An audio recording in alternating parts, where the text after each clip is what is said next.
बिस्मिल्लाहिर्रहमानिर्रहीम। अस्सलाम वालेकुम। एक नई रेसिपी के साथ आपको वेलकम करते हैं। अगर आप शादियों वाला देगी कढ़ाई गोश्त खाना चाहते हैं तो ये रेसिपी आपके लिए है। ऑथेंटिक वे में बनाएंगे और बहुत ही आसानी के साथ बग़ैर किसी ख़ास मसाले के इस रेसिपी को घर पर बनाकर तैयार करेंगे। खाने वाला यकीन नहीं करेगा कि ये आपने कढ़ाई गोश्त घर पर बनाया है। तो एक दफ़ा आप इस रेसिपी को ज़रूर ट्राई कीजिएगा और हमें अपने फ़ीडबैक से भी आगाह कीजिएगा।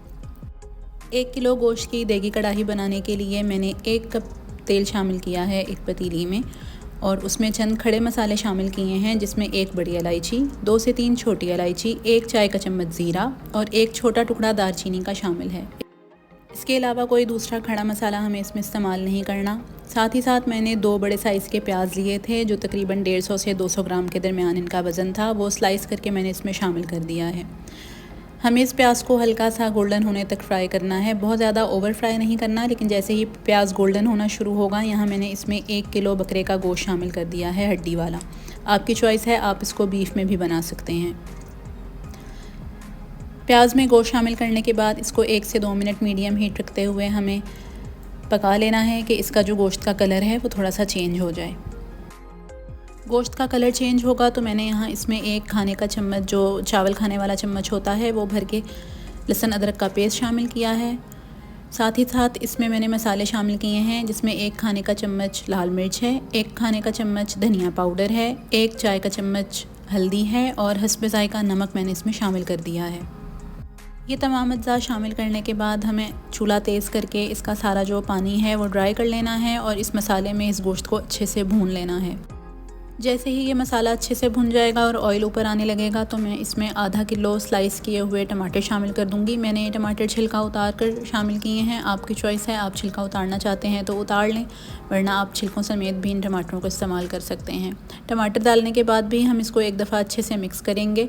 इसमें गोश्त गलाने का पानी शामिल करेंगे और फिर इस गोश्त को गलने के लिए रख देंगे। तकरीबन 1 से 1.5 कप पानी काफ़ी है, क्योंकि टमाटर अपना पानी भी रिलीज़ करेंगे, तो इस पानी में ये गोश्त गल जाएगा। अगर आपको महसूस हो कि गोश्त देर में गलने वाला है तो फिर आप पानी की क्वांटिटी ज़्यादा कर सकते हैं, या प्रेशर लगाना है तो फिर आप प्रेशर कुकर भी लगा सकते हैं इस स्टेज पर। तकरीबन 40 से 45 मिनट के बाद ये गोश्त अच्छे से जो है वो गल गया था। आप देख सकते हैं टमाटर भी बिल्कुल हमारे जो हैं वो मैशी हो गए हैं और इसका पानी भी खुश्क होने लगा है। अब इस स्टेज पर मैं इसमें 150 ग्राम दही शामिल कर दूंगी। दही को मैंने फेंट लिया था, चूल्हा हल्का करके मैं दही इसमें शामिल करूंगी और एक दफ़ा अच्छे से मिक्स करने के बाद चूल्हा तेज़ करके इस सारे सालन को मैं अच्छे से भून लूँगी। इस स्टेज पर अगर आपको लगता है कि गोश्त में थोड़ी सी कसर मौजूद है तो आप इसको कवर करके मज़ीद 10 से 15 मिनट के लिए गलने के लिए रख सकते हैं। लेकिन यहाँ पे मैंने गोश्त को कम्प्लीटली गला लिया था, तो मैं इसको तेज़ आंच करके इसका सारा पानी जो है वो ड्राई कर लूँगी। जब आप इस रेसिपी को ट्राई करेंगे तो इस स्टेज पर आपको ये फ़ील होगा कि इसमें से जो है वो देगी कढ़ाई जैसी खुशबू आना शुरू हो गई है। तो अगर आपको ये रेसिपी अच्छी लगे, हमारे चैनल को सब्सक्राइब कर दें और इस रेसिपी को अपने फ्रेंड्स और फैमिली के साथ शेयर करना ना भूलें। अब इसका ऑयल जो है कढ़ाई का वो ऊपर आ गया है, तो यहाँ मैंने 1 खाने का चम्मच पिसा हुआ गरम मसाला और 1 खाने का चम्मच कुटा हुआ सूखा धनिया इस पर शामिल कर दिया है। 2 से 3 खाने के चम्मच मैंने इसमें हरा धनिया शामिल किया है। 8 से 10 हरी मिर्चें ली थी, वो शामिल की हैं और 1 बड़ा टुकड़ा मैंने अदरक का जो है वो जूलन कट करके इसमें शामिल कर दिया है। अदरक का इस्तेमाल हमें इस स्टेज पर ज़्यादा करना है, क्योंकि जो देगी कढ़ाई होती है उसमें अदरक का इस्तेमाल आखिर में ज़्यादा किया जाता है। हल्के हाथ से इस सारे मसाले को अच्छे से मिक्स करेंगे और फिर इसको मैं दम पर 1 से 2 मिनट के लिए रख दूँगी, बिल्कुल धीमी आँच करके, ताकि तमाम मसाले इन्फ्यूज़ हो जाएँ अच्छे से इसमें। हमें उम्मीद है आप इस रेसिपी को ट्राई करेंगे तो यकीनन ये रेसिपी आपको बहुत अच्छी लगने वाली है। 2 से 3 मिनट के बाद ये कढ़ाई सर्व करने के लिए रेडी है। आप इसको रोगनी नान के साथ, सादे नान और रोटी के साथ सर्व कर सकते हैं।